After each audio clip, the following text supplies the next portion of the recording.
Ah, se fueron animando, entonces ahora están mandando más manitos para saludar.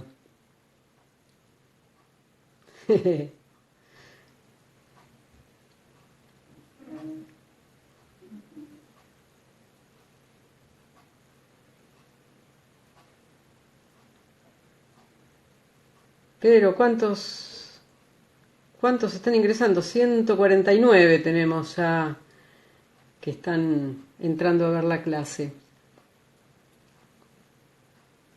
Ahí está, bueno. Vamos a empezar entonces con el video en vivo, con esta transmisión.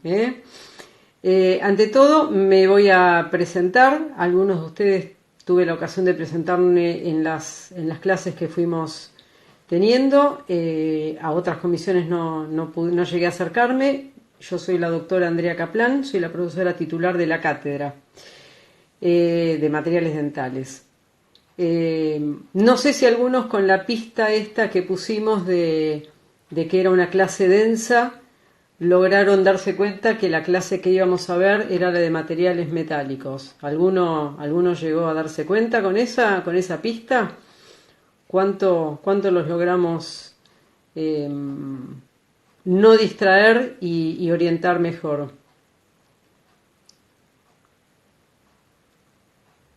Bueno, vamos a ver entonces una clase de una introducción.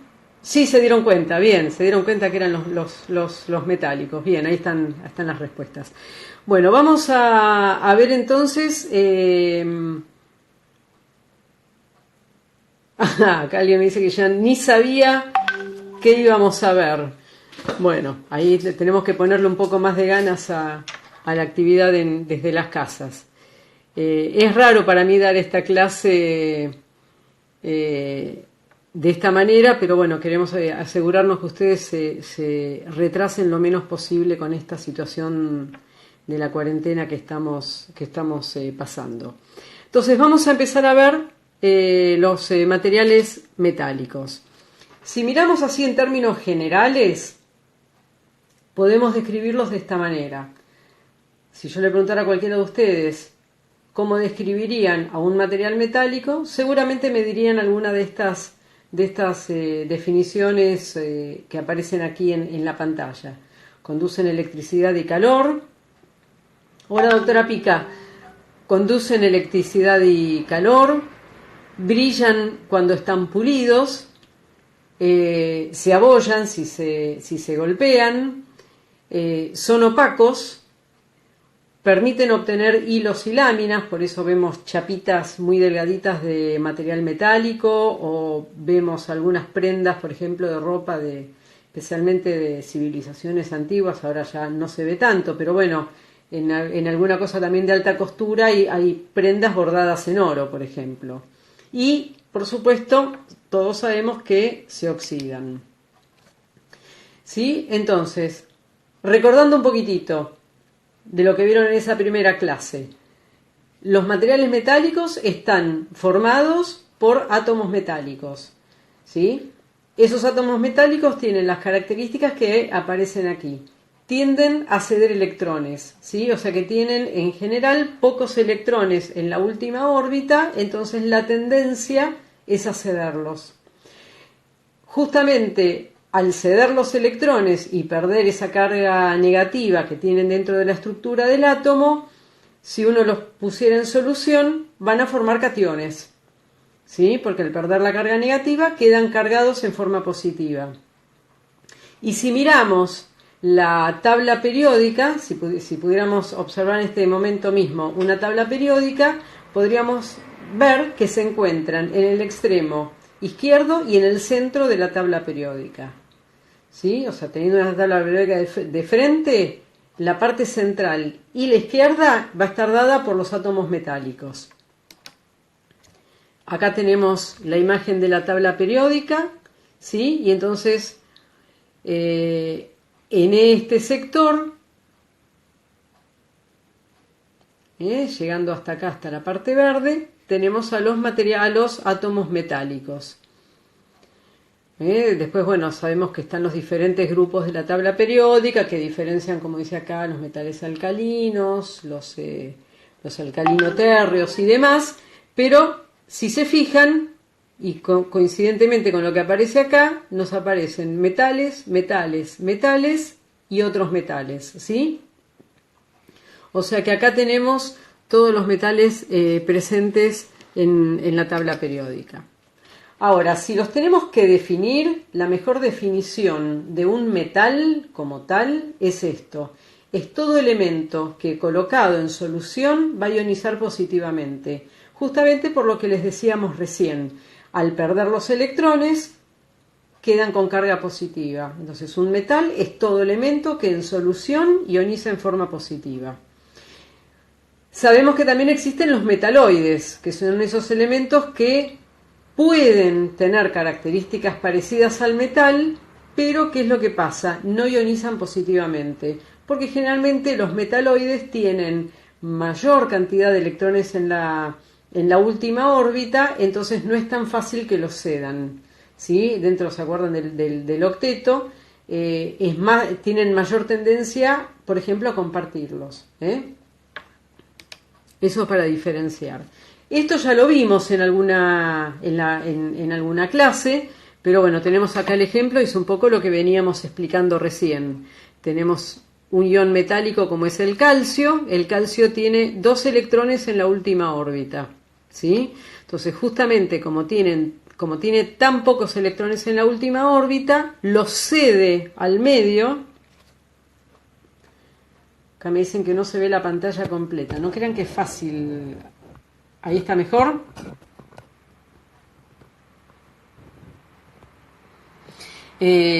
Justamente como tienen poquitos electrones en la última órbita, es más fácil que cedan los que tienen a que puedan ganar, en este caso, los 6 electrones que le faltarían para completar el octeto.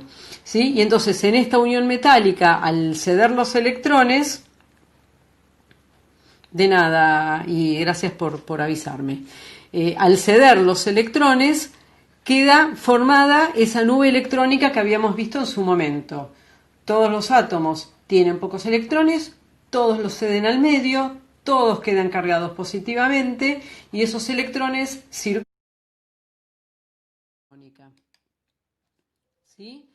Entonces, acá tenemos lo que decíamos recién, algunos ejemplos de materiales metálicos, el oro, estos lingotitos que estamos viendo aquí, la amalgama, un ejemplo odontológico de esas restauraciones que ustedes, seguramente la mayoría de ustedes ya no tienen en la boca porque son de otra era, pero que los que tenemos un poquitito más de años recibíamos restauraciones en los dientes como estas. O lo que se utiliza, por ejemplo, para hacer algunos esqueletos, se llaman esqueletos de algunas prótesis removibles, como esta que vemos acá. La gente le suele llamar a veces aparatos, ¿sí? Yo me identifico en esta parte. Esta no la tengo y a esto todavía no he llegado. Espero no llegar. ¿Qué características tiene entonces esta nube electrónica? Los electrones compartidos y libres, cedidos todos al medio y compartidos de alguna manera por todos los átomos dentro de la estructura. Ahora, entonces ahí dijimos qué tipo de átomos conforman a los materiales metálicos, dijimos qué tipo de uniones tienen y vamos a ver entonces qué tipo de estructura conforman, ¿sí? ¿Qué estructura forman? Tienen una estructura básicamente cristalina. Si bien vamos a ver más adelante que no es 100% cristalina, pero en su mayoría es una estructura que se la define como cristalina. Esa estructura cristalina, que si recuerdan es una estructura ordenada, es la característica que tienen los materiales que tienen una estructura ordenada. En los metales que solemos utilizar en odontología, tienen alguna de estas 3 formas que aparecen acá, ¿sí? En una de las estructuras cristalinas tiene una estructura que se la denomina cúbica, ¿sí? Y se la llama cúbica a cuerpo centrado. ¿Cómo es eso de cúbica a cuerpo centrado? Fíjense que la estructura tiene la forma de un cubo, como si fuese un dado. En el centro, en el vértice, en cada uno de los vértices se ubica un átomo del material y hay uno que va a estar en el centro de ese cubo, ¿sí? Entonces, cúbica tiene forma de un cubo, un átomo en cada vértice y se llama a cuerpo centrado porque en el centro del cuerpo, en el centro del cubo, tiene un átomo. Otra de las formas que podemos ver en los metales que utilizamos en odontología es una forma que se llama cúbica a cara centrada, ¿sí? Parecida a la que veíamos recién, es un cubo, un átomo en cada uno de los vértices y en vez de tener, como veíamos recién, un átomo en el centro del cuerpo, tiene un átomo en el centro de cada cara, ¿sí? Cúbica a cara centrada por el átomo ese que veíamos recién. Cúbica a cuerpo centrado, nuevamente, un átomo en el centro del cuerpo. Cúbica a cara centrada, un átomo en cada cara del cubo. La otra forma que suelen cristalizar, que suelen organizarse los átomos de los materiales metálicos, es como hexagonal compacta se llama. ¿Por qué se llama hexagonal compacta? Primero, bueno, porque tiene forma de un prisma hexagonal, ¿sí? Un prisma en el cual las bases son hexágonos. Ahora, se la llama compacta porque si comparamos, fíjense, cada redondelito de estos es un átomo. Fíjense cuántos átomos visualizamos acá y cuántos átomos visualizamos acá. ¿Sí? Se dice porque acá están más compactados los átomos dentro de la forma de ese prisma hexagonal. ¿Sí? Nuevamente, un átomo en cada vértice, un átomo en el centro de cada base y además tienen 3 átomos más en el centro del prisma. ¿Sí? Cúbica a cara centrada, a cuerpo centrado, cúbica a cara centrada, hexagonal compacta. Acordémonos que estas unidades que acabamos de ver recién, o sea, la estructura del metal no es solamente un cubo, no es solamente un prisma hexagonal, sino que está formado por muchas de estas unidades. Esas unidades se juntan. Sí, cómo no, acá me están pidiendo que vuelva a la hexagonal. Ahí está. Ahí la estamos viendo de nuevo. Fíjense, un prisma con forma de hexágono. ¿Sí? Un átomo en cada vértice del hexágono, porque en realidad en los laterales no tiene vértices. Un átomo en cada vértice. Fíjense que hay uno en la base, uno en el centro de la base y otro en el centro de la otra base. Y si miran acá hay 1, 2, 3 en el centro del prisma. ¿Sí? ¿Quedó claro ahora? Entonces, como les decía recién, cada una de estas unidades se van ubicando y se van ordenando formando un reticulado espacial, ¿sí? Un reticulado espacial, en este caso se parece más al cubo. Entonces tenemos un reticulado espacial donde se va ubicando un cubo al lado del otro, siguiendo esa estructura que veíamos recién, y formando digamos lo que sería el gran trozo de un material metálico. Algunos metales tienen una característica que es lo que aparece acá, que se llama cambio alotrópico. El cambio alotrópico es la característica que tienen algunos metales de cambiar la forma del ordenamiento de acuerdo a la temperatura que se lo encuentre, ¿sí? Acá estamos viendo un ejemplo bastante común que es el hierro. Si nosotros pudiésemos mirar una unidad repetitiva, ¿sí? Esa unidad que conforma cada una de esas unidades que unidas van a formar el reticulado espacial. Si pudiéramos mirar una unidad repetitiva sería cúbica a cuerpo centrado. Sin embargo, si al hierro lo calentamos alrededor de 910 grados, ¿qué es lo que va a pasar? Se va a transformar en cúbica a cara centrada. ¿Sí? Y si ese hierro se vuelve a enfriar, se va a transformar en cúbica a cuerpo centrado. ¿Sí? Esto se llama cambio alotrópico. En odontología hay algunos materiales que van a ver más adelante en la carrera que tienen esta característica de producir un cambio alotrópico y que justamente se lo aprovecha para poder modificar las propiedades del metal. ¿Sí?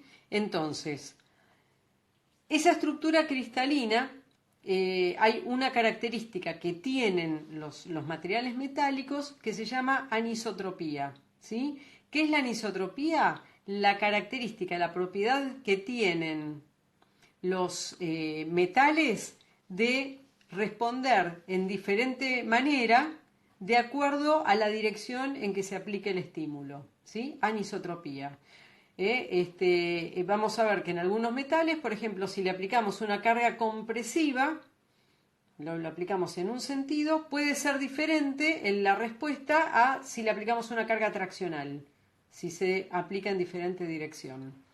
Y esto es importante tenerlo en cuenta porque cuando estudien más adelante la necesidad de materiales ya para aplicaciones directas en odontología, van a ver que vamos a encontrar materiales que, por ejemplo, si uno los comprime, pueden ser más resistentes que si los estira, si los tracciona. Y eso lo vamos a ir viendo en la medida que avancemos en los cursos de la carrera. Ahora, ¿cómo se fabrica algo con un metal? Para fabricar algo con un metal, lo que se hace es generalmente calentarlo a una determinada temperatura, es la forma más frecuente, para fabricar, por ejemplo, ese lingote de oro que veíamos hace un ratito. ¿Sí? El que fabrica eso agarró mucho oro, lo fundió, lo echó, por ejemplo, dentro de un molde que tenía la forma de un lingote y lo dejó enfriarse ahí. Entonces, ¿qué es lo que pasa? Yo tengo el metal en estado líquido. ¿Sí? Sabemos que en el estado líquido los cuerpos tienen mayor fuerza, mayor carga de repulsión que de atracción. Entonces, están todos los átomos bien separados unos de los otros. Ahora, en la medida que ese metal se empiece a enfriar, entramos en este primer periodo que aparece aquí, ¿sí? Este que aparece acá. ¿Qué es lo que pasa? Se empiezan a nuclear. ¿Y qué significa que se empiecen a nuclear? Que los átomos se van organizando, se van ordenando de acuerdo a esas formas cristalinas que vimos hace un rato. Si el metal ese tiene una forma cúbica a cara centrada, se van a ir ordenando dentro de esa forma. Si es cúbica a cuerpo centrado, en la suya, hexagonal compacta, en la suya. Y se forman esos primeros núcleos donde se van ordenando los primeros átomos. Alrededor de esos primeros átomos que se fueron ordenando, se van a ir agregando los demás. ¿Sí? Y en la medida que se vayan agregando los demás, esos primeros núcleos que se habían formado van a ir creciendo. Y esos núcleos se van expandiendo, van creciendo. Y van creciendo, van creciendo, van creciendo. En la medida que los átomos se siguen ordenando alrededor de esa nucleación, hasta que, ¿qué pasa? Un núcleo, este núcleo, por ejemplo, que está creciendo acá, choca con el de al lado. ¿Sí? Y entonces ahí se detiene el crecimiento y se forma un sólido que va a ser policristalino. Cada uno de estos núcleos podríamos decir que es como una especie de cristal que se formó. Y entonces de esta manera se produce la solidificación. Entonces, nucleación, empiezan a organizarse los átomos según la forma de endurecimiento que tiene, de organización, la estructura cristalina que tiene ese metal. Crecimiento, siguen creciendo, se siguen ordenando el resto de los átomos alrededor de ese núcleo. Y hasta llega un momento que van chocando un núcleo que está creciendo con el otro núcleo que está creciendo y se detiene ahí y entonces ahí termina formándose un sólido policristalino. ¿Sí? En esta curva de enfriamiento justamente lo que estamos viendo es eso. Vemos, tenemos el metal fundido en estado líquido. Supongamos que el fabricante de ese lingote tiene como una especie, imaginemos como una gran olla, ¿sí? Coloca todo el oro adentro de esa gran olla, prende el fuego, lo deja que se funda completamente, que se transforme en estado líquido y lo que hace después es apagar el fuego. ¿Sí? En la medida que apaga el fuego, empieza a bajar la temperatura. Fíjense que es una curva, temperatura en función de tiempo. Va bajando la temperatura, y sigue todo este caminito todavía en estado líquido. ¿Hasta cuándo? Generalmente hay un pequeño, se pasa un poquitito más abajo de la temperatura, en este punto que se llama B, que se lo llama pico de sobreenfriamiento, como que se enfría un poquitito más y después levanta la temperatura al punto C, que es donde se forma el primer núcleo cristalino. ¿Sí? El primer núcleo de cristalización, perdón. Ahí se forma el primer núcleo de cristalización. Entre este punto y entre el punto C y el punto D, vamos a tener estado líquido y estado sólido. ¿Por qué? Vamos a tener todavía metal que está en estado líquido, que no está organizado en esos granos cristalinos como habíamos visto, y granos cristalinos que se van formando. Cuando llegamos al punto D, tenemos todo el metal en estado sólido. ¿Sí? Acá ya se terminaron de formar todos los granos cristalinos. Y de aquí en adelante, hasta el punto E, el metal se va a seguir enfriando hasta llegar a la temperatura ambiente en el que se lo tenga. Una primera pregunta que podríamos hacer es ¿por qué se forma este pico de sobreenfriamiento? Y ese pico de sobreenfriamiento, algunos dicen que es como una especie de respuesta a la inercia. ¿Sí? Piensen que, por ejemplo, hay unos metales que funden a temperaturas como 900 grados. Entonces lo empezamos a enfriar y con toda esa inercia, con toda esa energía que trae desde el estado líquido, se va enfriando y como se pasa, ¿sí? Se pasa hasta que llega un punto donde eleva un poquitito y llega al punto donde ya se mantiene la temperatura constante hasta que se termine de formar todos los granos cristalinos.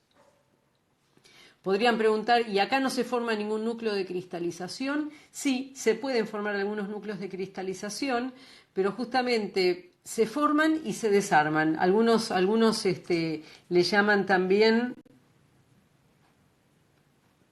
Ahora repito qué pasa en los puntos C y D. Algunos dicen que se forman como embriones que se desarman. En el punto C se está formando el primer núcleo de cristalización, los primeros núcleos de cristalización que se van a mantener a lo largo de todo el proceso. Y en el punto D se terminaron de formar todos los núcleos cristalinos. ¿Sí? Entre C y D tengo parte como grano cristalino. Exactamente, va a haber partes sólidas y partes líquidas, como dice acá el gráfico. Pero por ahí, en vez de decirlo como parte líquida y parte sólida, decimos hay núcleos de cristalización y hay metal que todavía no terminó de solidificar. ¿Estamos? Y después desde aquí baja hasta llegar a la temperatura ambiente. ¿Sí? Acá tenemos un poquitito como un ejemplo de lo que pasaría en esta curva. Tenemos la formación de los primeros granos de cristalización y entonces alrededor de esos primeros núcleos de cristalización se van a ir acomodando el resto de los átomos, se van acomodando siguiendo la información del tipo de núcleo, de grano, del tipo de forma de cristalización que tiene ese metal y van creciendo y fíjense qué es lo que pasó acá. Acá se detiene el crecimiento, ¿sí? ¿Por qué? Y porque acá ya no se pueden organizar más átomos. Acá tampoco se pueden organizar más átomos. Entonces van a quedar estos granos cristalinos, ¿sí? Que van a formar, como dice acá, un metal sólido policristalino, pero entre medio de esos granos cristalinos, obviamente, quedan átomos que no se llegaron a organizar. ¿Sí? Entonces, la estructura tiene parte cristalina de esos granos de cristalización que se formaron y parte de estructura amorfa, que ¿a qué se debe la estructura amorfa? Y la estructura amorfa se debe a esos átomos que no pudieron organizarse dentro de los granos y entonces van a quedar desorganizados entre medio de ellos. ¿Sí? La microestructura acá tenemos un borde de grano que sería ese espacio intergranular. ¿Qué tipo de estructura tenemos en ese espacio intergranular? Estructura amorfa. ¿Qué estructura tenemos dentro del grano cristalino? Vamos a tener estructura cristalina. Y acá aparece algo que dice tamaño de grano, ¿sí? ¿Por qué aparece la palabra ¿Por qué aparece esa denominación ahí de tamaño de grano? Por una cuestión muy simple. Si yo lo enfrío si yo llevo, por ejemplo, el metal, supongamos a 900 grados, ¿sí? Lo dejo al metal que se funda completamente, que se desorganicen y demás, apago el fuego y lo dejo enfriarse de a poquitito, ¿qué es lo que va a pasar? Y se van a formar algunos núcleos de cristalización. Ahora imagínense que yo ese metal lo saco de los 900 grados y lo meto de golpe adentro de una especie de heladera. ¿Sí? O sea que lo enfrío muy rápidamente. ¿Qué va a pasar? Y se van a formar muchos núcleos de cristalización.